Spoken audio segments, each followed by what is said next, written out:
You know, there's a lot of life lessons we can learn from coaching kids sports, and especially in this day and age after this election. So when we're coaching kids sports, I coached kids soccer for 8 years and absolutely loved it. And there's 3 things that I taught my kids, young adults. I coached young ones all the way up through high school. And the first thing is, we come to practice and we give it our all. We work our butts off and do our very best to put ourselves in control of winning. So give it our all every single day we come, no matter what, no matter how we feel. We give our best that way, that day, because the only thing we can do is control what we can do. And what we can do each and every day is to do our best, to work hard and put our best effort forward. We cannot control the outcome. So our goal is to give it our best so that we could try to win. And yes, I believe in winning. I don't believe in participation trophies. That's a bunch of garbage. I believe in teaching kids to work hard and go out and try to earn what they want. And in the case of sports, of course, that's victory in a game or victory in a race, but we're not gonna always win. And so when we're competing in life, when we're competing in a game, you know, there's gonna be 2 outcomes. Well, technically there could be 3, but typically there's 2 outcomes. One team loses and the other team wins. And so I always taught my kids that if we win, afterwards we go over and show sportsmanship, and we shake the other team's hand and thank them for a competitive game, and encourage them to keep on doing their best for that next game.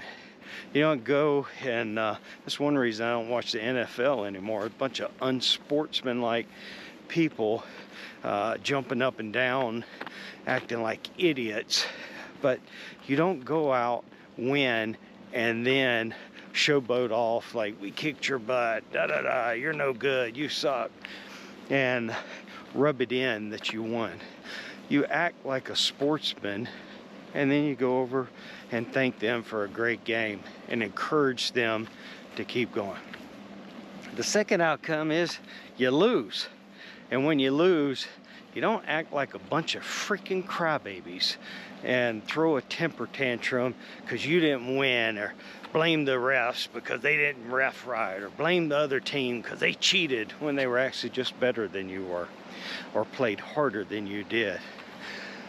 You want to walk off the field with integrity, whether you're head held high, whether you win or whether you lose. And I think America could learn a lot from kids sport, especially our media.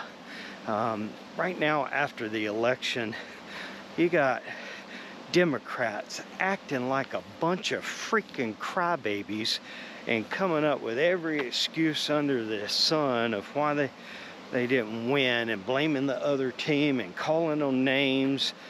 And then you got Republicans that are acting like a bunch of children, pointing the finger, haha, we kicked your butt, da da da.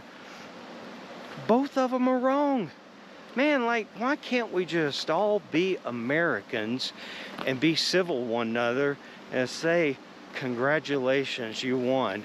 We're gonna try harder next time. Or, sorry that you guys didn't win, but we still love you anyway.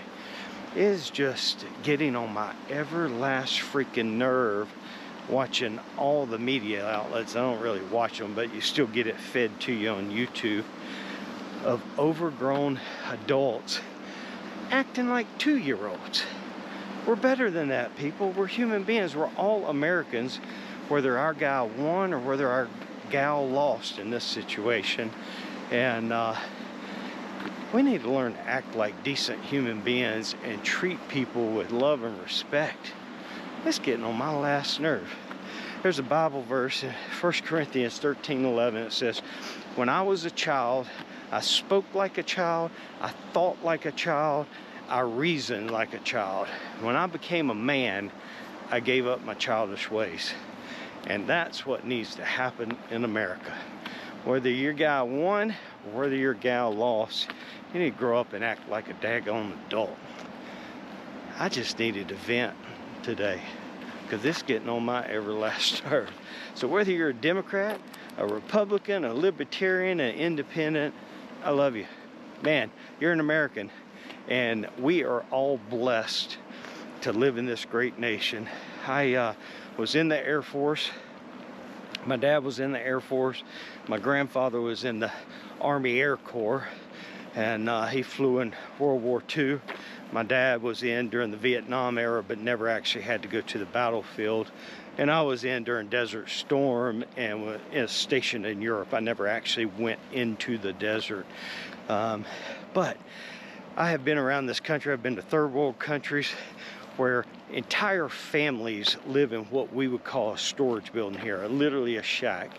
And man, the poorest person in America lives far better than people live in third world countries. And we need to be appreciative of what we got and be appreciative of our neighbors, regardless if their views are the same of ours or not. So anyway, I just want to share that. I hope you go love your neighbor, whether they're a Democrat or Republican, and say thank you to God for letting us live in this country. God bless.